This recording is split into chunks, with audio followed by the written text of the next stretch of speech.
एक समय की बात है।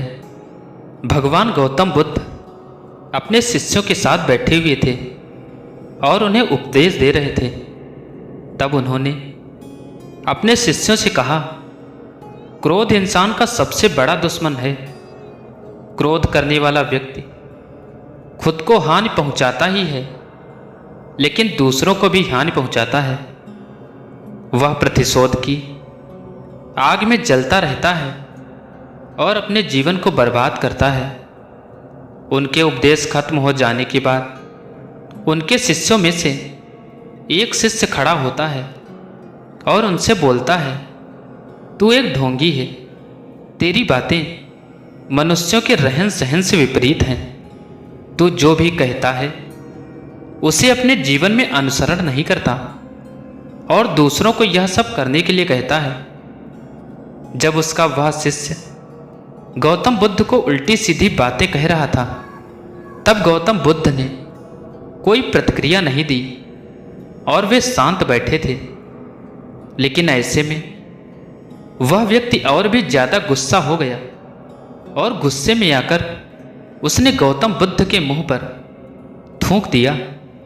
इसके बाद भी महात्मा बुद्ध को गुस्सा नहीं आया और वे शांत थे। उन्होंने अपने चेहरे से थूक को पूछा और चुपचाप बैठ गए। यह सब देखकर उस शिष्य को समझ नहीं आया कि वह क्या करेगा। गुस्से में आकर वह उस जगह को छोड़कर चला गया और अगले दिन अपने घर पहुंचा। जैसे ही वह अपने घर पहुंचा, तब तक उसका दिमाग शांत हो चुका था। दिमाग के शांत होते ही उसे इस बात का एहसास हुआ कि उसने कितनी बड़ी गलती की है। उसे पाप हुआ है। वह खुद को मन ही मन कहने लगा, यह मैंने क्या कर दिया। मैंने महात्मा बुद्ध का अपमान किया है। ऐसा पाप मैं कैसे कर सकता हूं। मैंने बहुत बड़ी गलती कर दी। मुझे जाकर उनसे माफी मांगनी होगी। यह कहकर वह तुरंत ही गौतम बुद्ध के पास चला गया। लेकिन गौतम बुद्ध उस स्थान पर नहीं थे।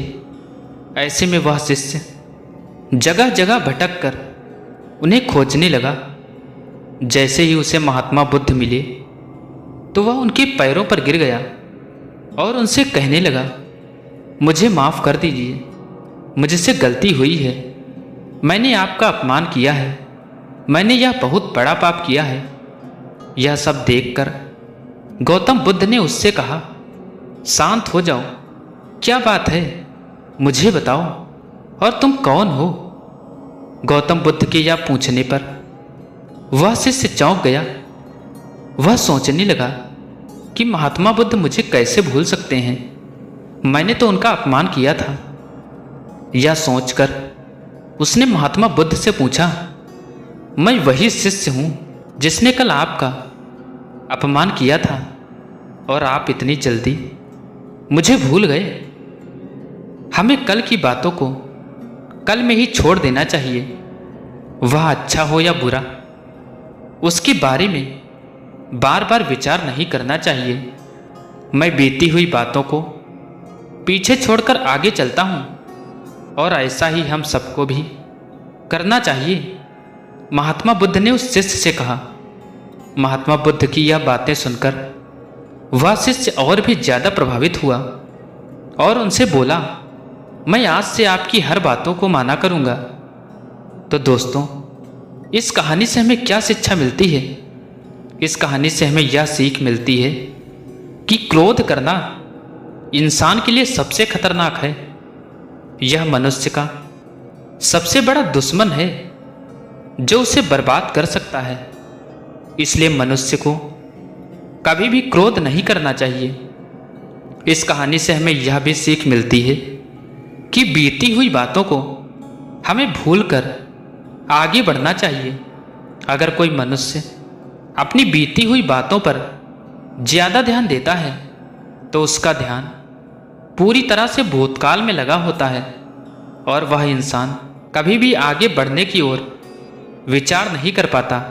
इसीलिए हमेशा पुरानी बातों को छोड़कर आगे बढ़ने की सोचें।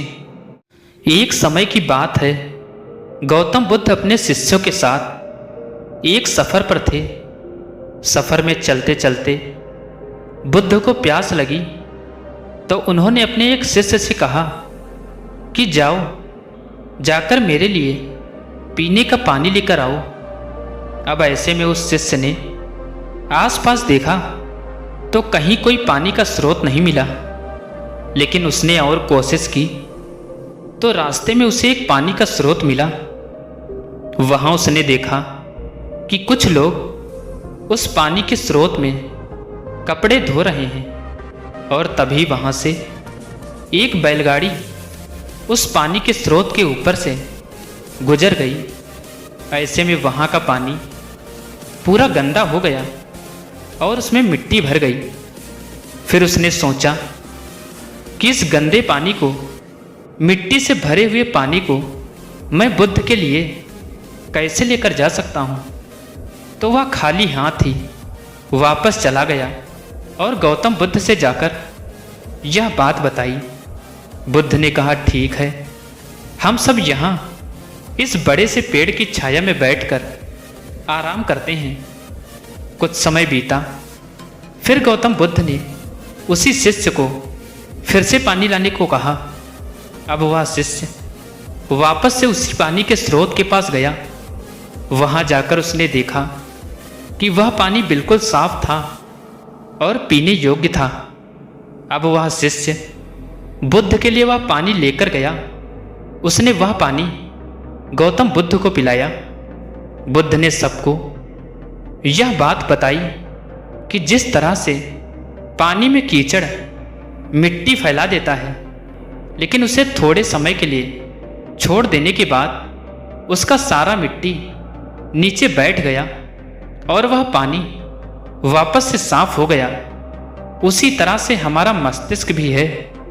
जब हमारा मस्तिष्क अशांत हो तब उसे वक्त देकर उसे शांत करो। हमारा मस्तिष्क भी थोड़े समय के बाद शांत जरूर होगा। अशांत मस्तिष्क से कोई भी निर्णय नहीं लेना चाहिए। बस हमें करना यह है कि हमें अपने मस्तिष्क को थोड़ी देर तक शांत रखना है, जिससे कि हम अच्छे फैसले ले सकें।